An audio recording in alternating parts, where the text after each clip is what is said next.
जय श्री कृष्ण। नमस्कार दोस्तों, स्वागत है आप सभी का कृष्ण गोपाल यूट्यूब चैनल पर। दोस्तों, आज मैं आपको वैशाख मास महात्म के 12वें अध्याय की कथा सुना रहा हूँ। वैशाख मास के महात्म श्रवण से एक सर्प का उद्धार और वैशाख धर्म के पालन तथा राम नाम जप से व्याध का वाल्मीकि होना। श्रुतदेव कहते हैं, तदंतर व्याध सहित संक मुनि ने विस्मित होकर पूछा, तुम कौन हो और तुम्हें यह दशा कैसे प्राप्त हुई थी? सर्प ने कहा, पूर्व जन्म में मैं प्रयाग का एक ब्राह्मण था। मेरे पिता का नाम कौशिद मुनि और मेरा नाम रोचन था। मैं धनाढ्य, अनेक पुत्रों का पिता और सदैव अभिमान से दूषित था। बैठे बैठे बहुत बकवाद किया करता था। बैठना, सोना, नींद लेना, मैथुन करना, जुआ खेलना, लोगों की बातें करना और सूद लेना, यही मेरे व्यापार थे। मैं लोक निंदा से डरकर नाम मात्र के शुभ कर्म करता था। सो भी दम्भ के साथ उन कर्मों में मेरी श्रद्धा नहीं थी। इस प्रकार मुझे दुष्ट और दुर्बुद्धि के कितने ही वर्ष बीत गए। तदंतर इसी वैशाख मास में जयंत नामक ब्राह्मण प्रयाग क्षेत्र में निवास करने वाले पुण्यात्मा द्विजों को वैशाख मास के धर्म सुनाने लगे। स्त्री, पुरुष, क्षत्रिय, वैश्य और शूद्र सहस्त्रों श्रोता प्रातःकाल स्नान करके अविनाशी भगवान विष्णु की पूजा के पश्चात प्रतिदिन जयंत की कही हुई कथा सुनते थे। वे सभी पवित्र एवं मौन होकर उस भगवत कथा में अनुरक्त रहते थे। एक दिन मैं भी कौतूहलवश देखने की इच्छा से श्रोताओं की उस मंडली में जा बैठा। मेरे मस्तक पर पगड़ी बंधी थी, इसलिए मैंने नमस्कार तक नहीं किया और संसारी वार्तालाप में अनुरक्त हो कथा में विघ्न डालने लगा। कभी मैं कपड़े फैलाता, कभी किसी की निंदा करता और कभी जोर से हंस पड़ता था। जब तक कथा समाप्त हुई तब तक मैंने इसी प्रकार समय बिताया। तत्पश्चात दूसरे दिन सन्निपात रोग से मेरी मृत्यु हो गई। मैं तपाए हुए शीशे के जल से भरे हुए हलाहल नरक में डाल दिया गया और 14 मनवंतरों तक वहाँ यातना भुगता रहा। उसके बाद 84 लाख योनियों में क्रमशः जन्म लेना पड़ा और मरता हुआ मैं इस समय क्रूर तमोगुणी सर्प होकर इस वृक्ष के खोखले में निवास करता था। मुनि, सौभाग्यवश आपके मुखारविंद से निकली हुई अमृतमयी कथा को मैंने अपने दोनों नेत्रों से सुना, जिससे तत्काल मेरे सारे पाप नष्ट हो गए। मुनि श्रेष्ठ, मैं नहीं जानता कि आप किस जन्म के मेरे बंधु हैं, क्योंकि मैंने कभी किसी का उपकार नहीं किया है, सो भी मुझ पर आपकी कृपा हुई। जिनका चित्त समान है, जो सब प्राणियों पर दया करने वाले साधु पुरुष हैं, उनमें परोपकार की स्वाभाविक प्रवृत्ति होती है। उनकी कभी किसी के प्रति विपरीत बुद्धि नहीं होती। आज आप मुझ पर कृपा कीजिए, जिससे मेरी बुद्धि धर्म में लगे। देवादिदेव भगवान विष्णु की मुझे कभी विस्मृति न हो और साधु चरित्र वाले महापुरुषों का सदा ही मुझे संग प्राप्त हो। जो लोग मद से अंधे हो रहे हों, उनके लिए एकमात्र दरिद्रता ही उत्तम अंजन है।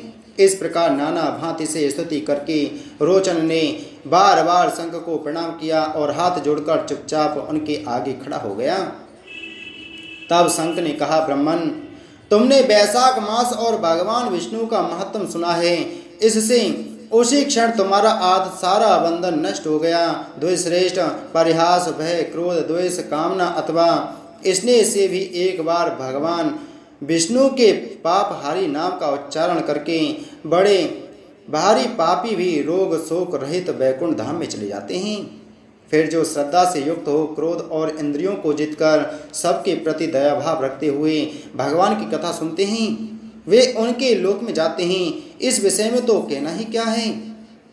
कितने ही मनुष्य केवल भक्ति के बल से एकमात्र भगवान की कथा वार्ता में तत्पर हो, अन्य सब धर्मों का त्याग कर देने पर भी भगवान विष्णु के परम धाम को पा लेते हैं। भक्ति से अथवा द्वेष आदि से भी जो कोई भगवान की भक्ति करते हैं, वे भी प्राणहारिणी पूतना की भांति परम पद को प्राप्त होते हैं। सदा महात्मा पुरुषों का संग और उन्हीं के विषय में वार्तालाप करना चाहिए। रचना शिथिल होने पर भी जिनके प्रत्येक श्लोक में भगवान के स्वयं सूचक नाम हैं, वही वाणी जन समुदाय की पाप राशि का नाश करने वाली होती है, क्योंकि साधु पुरुष उसी को सुनते, गाते और कहते हैं। जो भगवान किसी से कष्ट साध्य सेवा नहीं चाहते, आसन आदि विशेष उपकरणों की इच्छा नहीं रखते तथा सुंदर रूप और जवानी नहीं चाहते, अब तो एक बार भी स्मरण कर लेने पर अपना परम प्रकाश में वैकुंठ धाम दे डालते हैं। उन दयालु भगवान को छोड़कर मनुष्य किसके शरण में जाए। उन्हीं रोग शोक से रहित चित्त द्वारा चिंतन करने योग्य अव्यक्त दया निधान भक्त वत्सल भगवान नारायण की शरण में जाओ। महामते, बैसाख मास में कहे हुए इन सब धर्मों का पालन करो, उससे प्रसन्न होकर भगवान जगन्नाथ तुम्हारा कल्याण करेंगे। ऐसा कहकर संग मुनि व्याध की ओर देखकर चुप हो रहे। तब उस दिव्य पुरुष ने उन्हें इस प्रकार कहा, मुनि, मैं धन्य हूँ, आप जैसे दयालु महात्मा ने मुझ पर अनुग्रह किया है। मेरी कुत्सित योनि दूर हो गई और अब मैं परम गति को प्राप्त हो रहा हूँ। यह मेरे लिए सौभाग्य की बात है।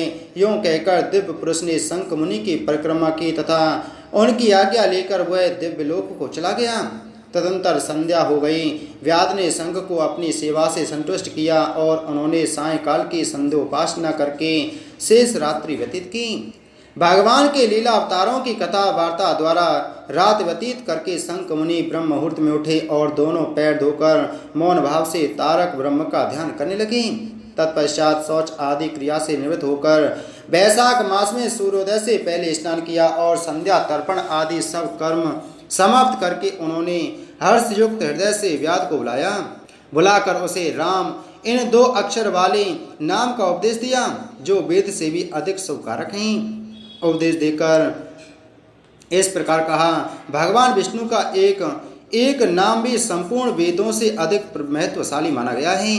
ऐसे अनंत नामों से अधिक है भगवान विष्णु का सहस्त्र नाम। उस सहस्त्र नाम के समान राम नाम माना गया है। इसलिए व्याध, तुम निरंतर राम नाम का जप करो और मृत्यु पर्यंत मेरे बताए हुए धर्मों का पालन करते रहो। इस धर्म के प्रभाव से तुम्हारा वाल्मीकि ऋषि के घर जन्म होगा और तुम इस पृथ्वी पर वाल्मीकि नाम से प्रसिद्ध होगे। व्याध को ऐसा आदेश देकर मुनिवर शंख ने दक्षिण दिशा को प्रस्थान किया।